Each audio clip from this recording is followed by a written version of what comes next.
Hello tout le monde, c'est Colépi pour No Liking Trading. J'espère que vous allez bien. On se retrouve pour la dernière analyse de la semaine. Donc toujours le même programme, Bitcoin, Ethereum, et ensuite on passera aux alts que vous m'avez demandé sur le Discord, donc à savoir Secret et Avax. Donc j'avais envie de tenter un format un peu plus complet, un peu plus fat. Parce que je pense que c'est cool d'éviter de se limiter à TradingView, de proposer quelque chose d'un peu différent, vis-à-vis de ce qui se fait déjà sur le YouTube Game, enfin sur le YouTube Game Crypto plutôt.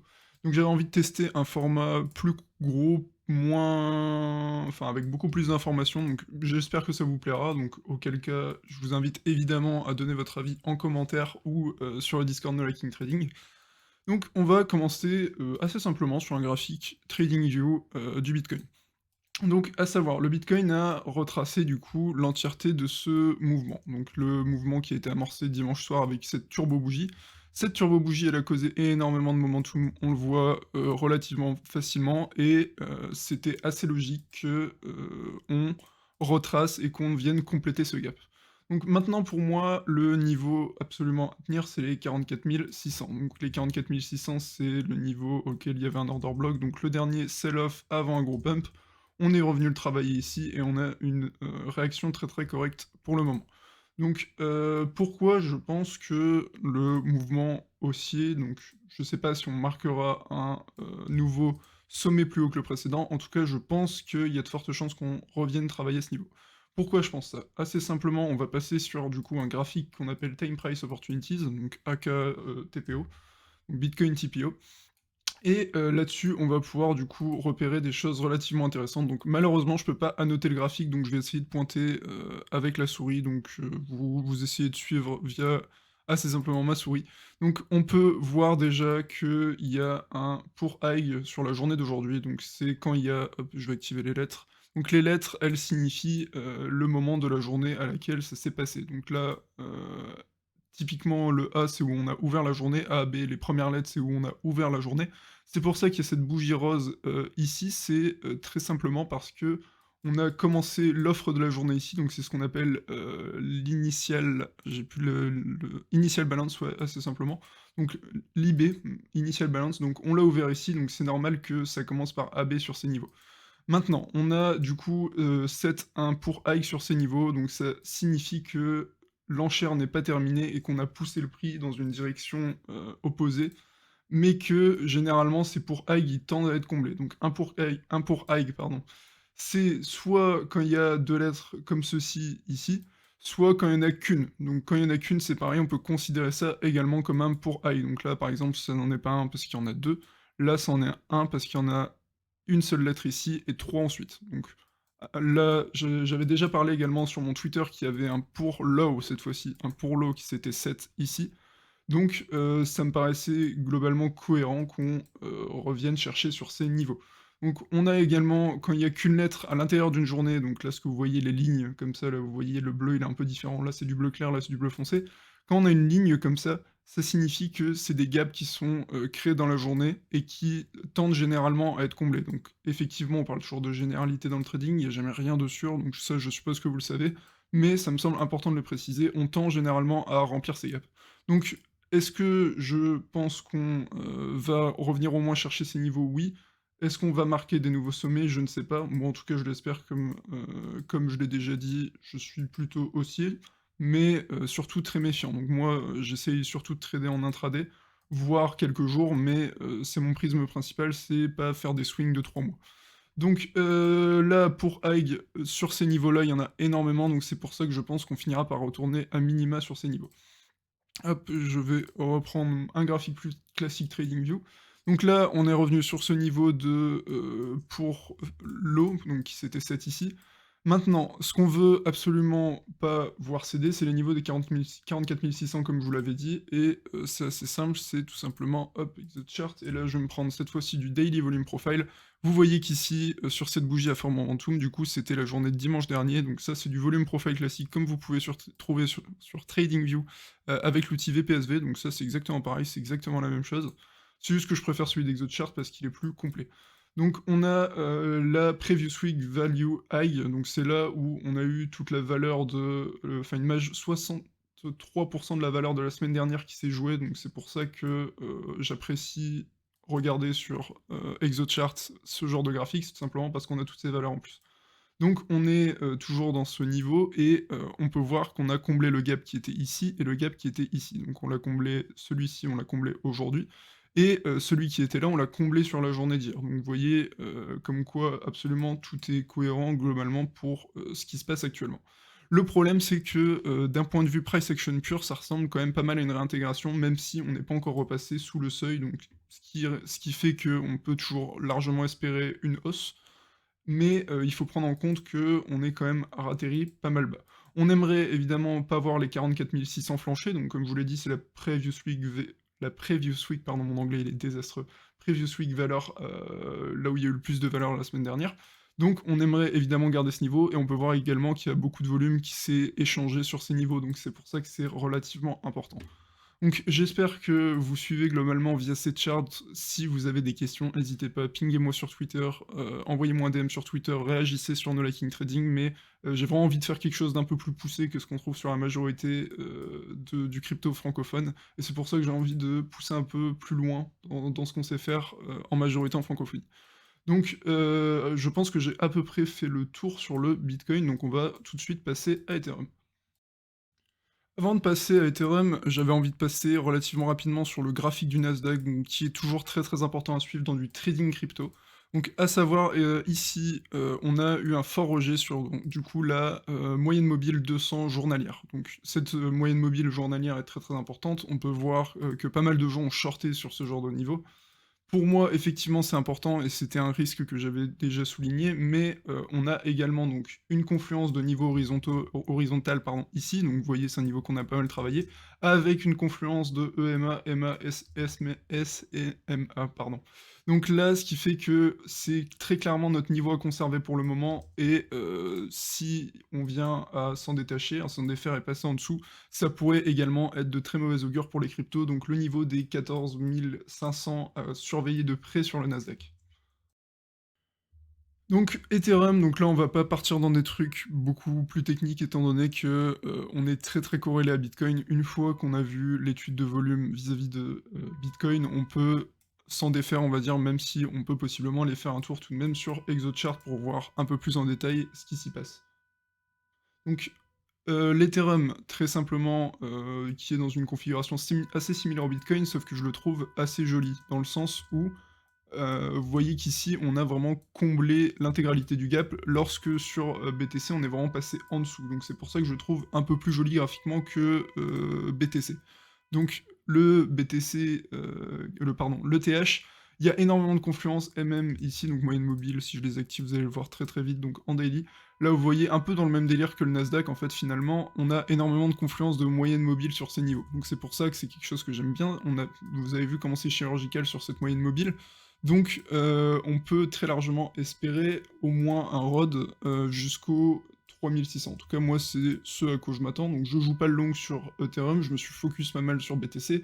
Mais en tout cas, ce qui me semble cohérent, c'est que on aille jusqu'aux 3600 $. Donc ça comblerait une partie du FVG qui s'écrit ici. Donc on ira voir après le Daily Volume Profile ce que ça nous dit, mais à mon avis, il y a beaucoup de gaps ici. Et ça me semblerait parfaitement cohérent de venir le combler au moins la moitié sur les 3600. On a également du gap qui s'est créé sur les 4000, mais là c'est déjà dans un cas où on arrive à passer, réclamer le niveau des 3600, donc pour le moment c'est surtout les 3600 qu'il y a dans le viseur, mais vous voyez que globalement c'est assez cohérent et ça suit pas mal le Bitcoin. Donc là on a une superbe réaction en plus sur le niveau des 3200, enfin quasiment 3200, on est là au 3220 pardon. Donc vous voyez que on a une superbe réaction sur ces niveaux qui est parfaitement cohérente. Essayez toujours de trouver et de jouer ce que vous voyez. Donc là, je vous dis, c'est pour ça que je m'attarde pas sur le niveau des 4000, 3900. C'est parce que déjà, dans un premier temps, pour moi, ce qui se joue, c'est en borne basse 3200, en borne haute 3600. Le contexte, il est ici. Donc on a eu un breakout de ce niveau-là, c'était celui qui devait tenir, et il a tenu. Essayez de rester succinct dans vos analyses, essayez de rester très très simple. Donc beaucoup de confluence même en dessous des 3200 et derrière 3600 qui devrait servir de résistance prochainement. Donc on va maintenant aller sur ExoChart pour aller checker un peu ce qui s'y passe. Donc on va rester ici. ETHUSD, parfait. Donc là on a évidemment beaucoup de d'historique pardon sur Ethereum. J'aimerais bien qu'on m'affiche, voilà. Donc là, vous voyez, le gap qui s'est créé ici est assez évident si on va sur ExoChart directement, là, il y a très, très peu de volume. On a vraiment eu une bougie avec énormément de momentum, mais ce serait parfaitement cohérent qu'on vienne le combler, via une bougie plus haute. Donc si je mets le TPO, je devrais avoir quelque chose de similaire au Bitcoin, c'est pour ça que je vais pas trop m'y attarder. Mais, ça me semblerait parfaitement cohérent, hop, de venir chercher, donc je sais pas si on a 7D pour high ou des choses comme ça, mais ça me paraîtrait parfaitement cohérent de rechercher à minima le niveau où on se trouvait avant, voire en sachant que du coup on a tendance haussière, à savoir on fait des creux, des sommets de plus en plus haut, on peut très largement penser à un nouveau sommet plus haut que le précédent qui pourrait nous permettre d'aller chercher les 3 600 $. Vous embêtez pas, on va pas toujours faire de l'analyse extrêmement, poussée avec du TPO tout ça, notamment pour les alts, tout simplement parce que ça n'a pas d'intérêt de, chercher trop au niveau des alts. Donc pour moi, Secret du coup on en a déjà parlé il y a quelques semaines il me semble, le gros niveau à tenir c'était, les 3,78 $, donc ça me paraît, globalement cohérent étant donné que c'est les niveaux qu'on a beaucoup travaillé. Et pareil, les 4,76, il fallait les passer et réclamer. Donc c'est ce qui a été fait, vous voyez, je sais plus exactement quand est-ce qu'on a fait la vidéo, mais quand on passe et réclame comme ça sur une alt, c'est toujours intéressant. Donc là, on a eu évidemment en faveur de nous la poussée du BTC, donc qui a fait qu'on a pu s'expandre de ce niveau. On a déjà travaillé, le niveau des 5,50, donc c'est parfaitement cohérent qu'on ait un rejet à nouveau ici. Donc ça me paraît assez clair. Et pour moi, donc du coup, le niveau des 5, 60, on va dire, c'est le niveau à passer pour le moment. Donc vous voyez, on a buté 2 fois dessus très simplement, donc parfois, il faut pas non plus chercher trop complexe. On a buté dessus, c'est ici le niveau qui est à passer, idéalement à réclamer. Donc là, vous voyez, hier, on a fait une petite déviation. Je pense même que c'est des iguales high, si je me trompe pas. Ah, quasiment. Donc c'est le niveau à passer, les 5,60 et ensuite on pourra, évidemment penser au niveau des 7. Ouais, le 7 c'est le niveau qui me paraît le plus cohérent et vous voyez, c'est très, très simple à, déterminer étant donné qu'on l'a travaillé, 3 jours de suite ici et on s'en est rapproché également ici. On s'est également, travaillé beaucoup ici avant le fameux breakout, des 7 et ici on l'a travaillé beaucoup en tant que support et ici on l'a travaillé en tant que résistance aussi. Donc vous voyez, de manière très, très simple, le niveau des 7, si on réussit à s'affranchir de ce petit niveau des 5,70, il devrait arriver très, très rapidement. Donc à partir de là, évidemment, vous faites vos choix. Moi, je suis là pour vous expliquer, ce que je vois, mais les niveaux auxquels il me semble pertinent de prendre des profits, c'est, évidemment si vous êtes rentré par exemple sur ce breakout, ce niveau-là, il est intéressant de prendre il aurait fallu déjà prendre des profits ici, mais idéalement, vous pouvez prendre une partie de vos profits et très sincèrement, je mettrais mon take profit vers le niveau des 6-8 parce que j'aime bien prendre mon, TP un peu avant les niveaux que tout le monde surveille. Ça, c'est un peu plus propre à moi, ça, c'est chacun qui gère, comme il le veut. Sur ce genre d'alt, j'imagine que vous êtes en spot et du coup, ça me paraîtrait pertinent de, prendre plusieurs profits et essayer de lisser votre investissement.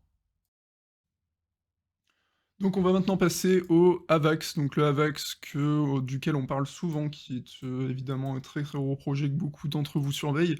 Donc le niveau que j'avais déjà repéré au préalable est très très compliqué à passer, donc ça c'est indéniable. On a presque une déviation, donc à voir la clôture journalière, comment elle va se faire sur AVAX, mais dans l'idéal, on a déjà fait une clôture là, donc vous voyez une clôture au-dessus des 96-97 $. On aimerait, que toute cette liquidité soit absorbée et refaire une clôture à nouveau au-dessus des 98. C'est ce qui me semblerait le plus pertinent et pour ça, évidemment, il va nous falloir l'aide du Bitcoin. Donc le niveau des 96, le niveau principal à passer, pour l'instant, on peine encore à le passer. C'est dur de, dire ici: «Oui, c'est bon, on est sur un breakout». Je pense que, ça serait pas honnête de dire ça. On galère à le passer et à tout moment, on peut se rendre compte que c'est une déviation, une très, très belle déviation et si c'est le cas, ça pourrait être très bearish. Donc on va, checker rapidement, hop, je vais mettre avec BTC, voilà. Donc vous voyez le niveau qui était, très, très important, c'est ce point pivot et c'est là que, c'est en regardant le graphique contre le BTC que vous pouvez très vite savoir si, votre projet tient la route. La majorité des alts qui étaient des shitcoins avérés, qui étaient des mauvais projets, sont actuellement en train de sombrer face au Bitcoin, là où Avax reste, totalement strong et ça, c'est très, très simple à repérer. Vous ouvrez la chart, votre altcoin contre le Bitcoin et si elle est en train de sombrer, c'est pas bon. Là, Avax, il tient très largement le choc. On tient ce niveau des 15-17 000, pardon. On se tient ce point pivot des 17 000, ce qui est très très intéressant à observer.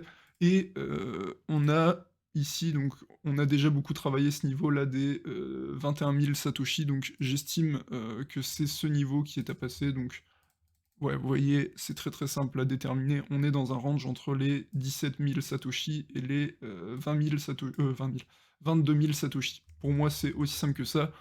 Évidemment, si on se met à clôturer, pareil, ici, une belle clôture au-dessus de ce niveau, ça pourrait être très très haussier pour Avax, parce que ça serait potentiellement un signe de surperformance face au Bitcoin, et ça nous intéresserait vachement.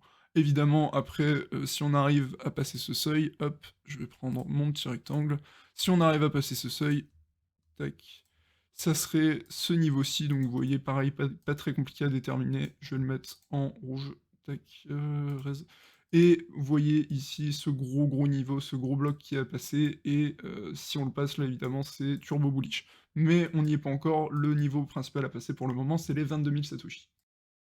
Voilà pour aujourd'hui l'équipe, j'espère que ça vous aura aidé, j'espère que ça vous aura plu. N'hésitez pas à me faire des retours sur ce que vous avez pensé de cette analyse un peu plus poussée du BTC, si vous estimez que c'est compréhensible, si vous avez des soucis de compréhension à ce niveau-là, n'hésitez pas, je peux vous envoyer de la documentation sur le sujet.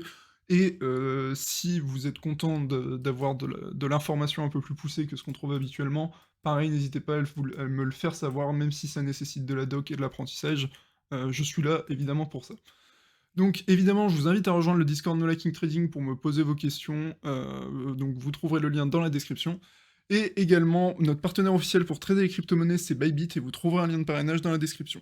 Sur ce, je vous souhaite à tous un très bon week-end, et surtout un bon trading. Salut!